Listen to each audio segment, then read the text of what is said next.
Rita Tita Gita Mayor, thank you so much for subscribing this channel. Please don't forget to like, comment, share, so that others will also be equipped about their potential. And if you are new, click the subscribe and notification bell so that you will be notified whenever I will upload a new video in this channel. You will receive Wisdom for Living. We are now on day 325. Receiving without giving results in destruction. And our text is found in Matthew 6:26. Look at the birds of the air. They do not sow or reap or store away in barns, and yet your heavenly Father feeds them. Are you not much more valuable than they? Ayan, so sabi sa ating title kanina, sa video ito, yung ating topic ay Receiving without giving results in destruction. So, ibig sabihin, pag di ka nagbibigay, ay masisira ka. Parang yung kain ka ng kain, tapos di ka nagre-release. So, impact yung labas mo. So, kaya ang sabi dyan sa ating text na, tignan mo daw yung mga ibon sa kalawakan. Hindi sila nagtatanim pero kumakain sila. So the reason ng tao ayaw magbigay, the reason ng tao ayaw mag-give kasi takot siya mawalan. Pero sabi ni God, sabi ni Jesus Christ, our Father, ibig sabihin our source, feeds them. So sila ay pinapakain niya. How much more for us? So let's just do our part. So as we give, of course, it will come back to you. So, good measure, pressed down, shaken together, di ba? Now, kaya kailangan ay matuto tayo magbigay kasi mayroong kagalakan sa pagbibigay. True joy is found in giving. So, when we talk about giving, we are not just talking about material things, but even your time, your potential, your advices, your knowledge. Kagaya nitong ginagawa ko, I'm sharing my knowledge. The knowledge that I have received, I also give it to you. Freely. Ayan, i-download mo lang, manood ka lang sa YouTube, ay magkakaroon ka ng knowledge, understanding, and wisdom. So sabi dito, true joy is found not in what you accomplish, but in two benefits from your success. Dying to yourself and giving for me and others will reap for you the joy of seeing your efforts reproduced many times over in us. Your sharing will give life to many. So ang sabi dyan, yung pagbabahagi mo daw ay maraming ma-inspire, ma-encourage, matulungan, give life to many. So, ibig sabihin, pag sinabi you give life, for example, kagaya nito, I'm giving my knowledge, I'm sharing my knowledge. So, dahil narinig mo, na-equip ka, alam mong gagawin mo, so nabago yung pananaw mo sa buhay, nagkaroon ka ng buhay, or na-encourage ka, na-motivate ka, na-inspire ka, so that gives life for you. And or maybe some people na tutulungan mo ay alas na pagkain nila yon or nawala na sila ng pag-asa or nahihirapan sila. So dahil nandun ka tumulong or nakinig, they were inspired. So nagbigay buhay sa kanila. So yun, sharing. So napakahalaga. There is joy in sharing, di ba?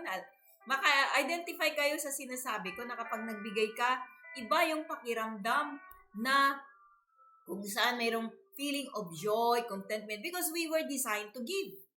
Nature natin yon. So, kapag yung nature mo ay ginagawa mo, syempre, nag-enjoy ka dyan. Natural sa'yo yun eh.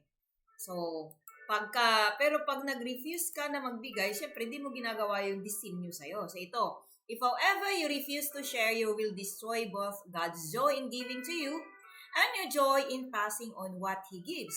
You will also forfeit His blessings because those who wish to receive from the abundance of God must use wisely all He gives. This is true because selfishness concerns itself only with its own prosperity and well-being. It lacks interest in the concerns and needs of others. So, wow. So, yun yung mawawala, hindi mararanasan na kapag nag-refuse tayo, ayaw nating mamigay, ayaw nating mag-share, sinisira mo yung joy ng nagbigay sa'yo. So, instead na ma-enjoy si Lord, magbigay sa'yo, hindi na lang magbibigay sa'yo. And your joy na mararanasan mo na when you share it to others, di ba?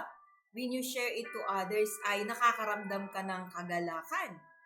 So, contentment, fulfillment, satisfaction. And isa pa yung sinabi kanina, maliban sa na nawawala.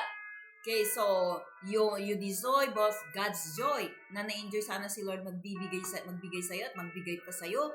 Na mawawala, hindi mo rin mararanasan yung kagalakan ng pagbibigay kasi yun yung nature natin, yun doon tayo na disenyo. You will also forfeit His blessings. Yung blessing pa dapat na tuloy-tuloy.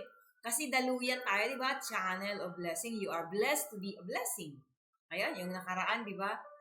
You are blessed to be a blessing. So, sa day 325, yun yung ating topic na you are blessed to be a blessing. So, God must use wisely all He gives. Ibig sabihin ay ginagamit ni Lord, binibigay niya dun sa nagbibigay din. So, tuloy-tuloy. It's the joy of God to give you, and it's His joy also to see you giving what He gives you. And for you also, di ba, mararanasan mo na pag nagbigay ka, tapos yung tinulungan mo, someday nakita mo, nagbibigay na din. So, you will be blessed, you will enjoy. So, there is a feeling of satisfaction. So, selfishness is only concerned kung ano siya, ng mapapala niya. Kasi pwedeng nagbibigay ka, pero iniisip mo, anong mapapala ko dito? Anong benefits sa mapapala ko? So, that's selfishness. So, yung pagbibigay is a generous giving, ibig sabihin, hindi ka nagbibigay ka pero wala kang iniisip na kapalit. Kasi ang magbibigay naman sa'yo ng kapalit yung ating tagapaglikha. Kasi siya naman yung nagbigay niyan hindi naman atin yan. Remember, we are just stewards. So when we give what He gives, what He has entrusted to us, we are using it to bless others, then He will have the joy to give us more. So hindi natin mamimiss yung blessing. So, let us continue to emulate our Creator kasi na siya yung example natin na dapat nating sundin. Sabi rito, you cannot emulate the giving nature of God if you retain all you have for your own wants and needs. Neither can your bucket draw from the deep waters in me. Such selfishness kills potential and lessens the likelihood that you will be blessed by my potential. So, it means, yung ating tagapaglikha ay nature niya yon. And because He put His image in us, His likeness in us, meron tayong quality, character, although we are not equal with Him, yung nature niya, nilagay niya din sa atin, yung nature na pagbibigay. So, when we say nature, that's natural for you. Kaya masaya ka pag nagbibigay ka kasi yan yung disenyo, yan yung natural para sa'yo. It means yan yung culture, yan yung nature mo. Ibig sabihin, likas sa'yong magbigay. Kaya masaya ka, pero hindi likas sa'yo ang madamot. Kaya hindi ka mag-i-enjoy sa buhay mo, parang puno-puno ka ng galit, no? Now, the more you give, di ba? The more you give, the more you will receive.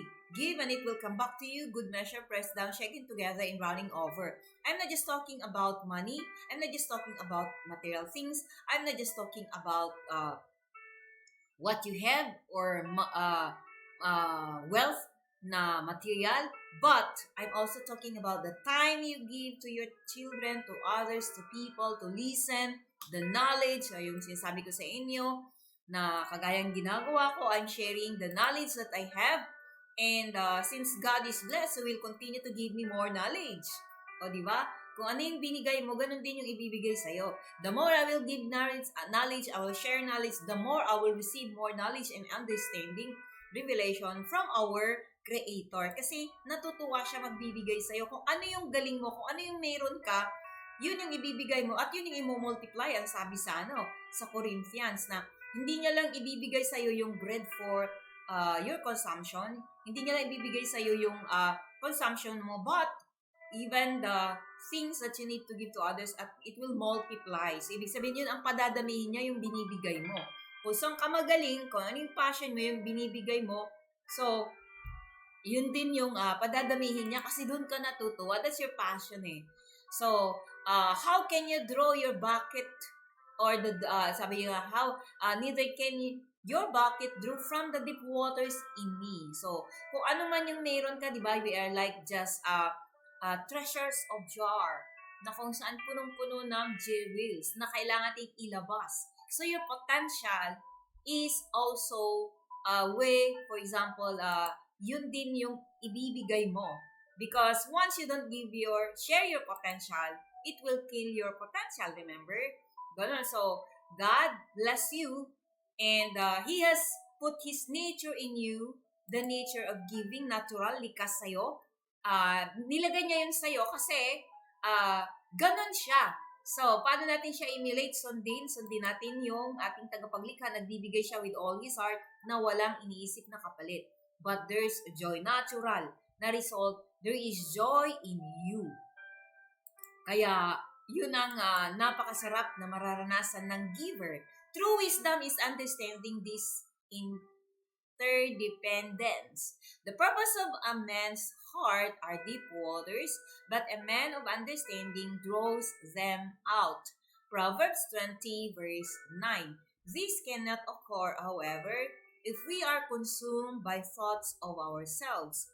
So kapag ang iniisip lang natin ay yung ating sarili, ang ating kapakanan, anong mapapala natin, syempre, selfish yan na kind ng nature. Hindi yan likas sa'yo, kaya hindi kumpleto yung saya mo. So ang layunin, sabi diyan sa binasa natin kanina na Proverbs 20 verse 5, ang layunin ng puso mo. Okay, so are deep waters, but man of understanding draws them out. So kung naunawaan mo para saan yung potential mo, you will draw out and share it to others. Ayan. So ang tao na wise ay mapagbigay. Ang tao na may pangunawa ay mapagbigay kasi handa niya itong i-share.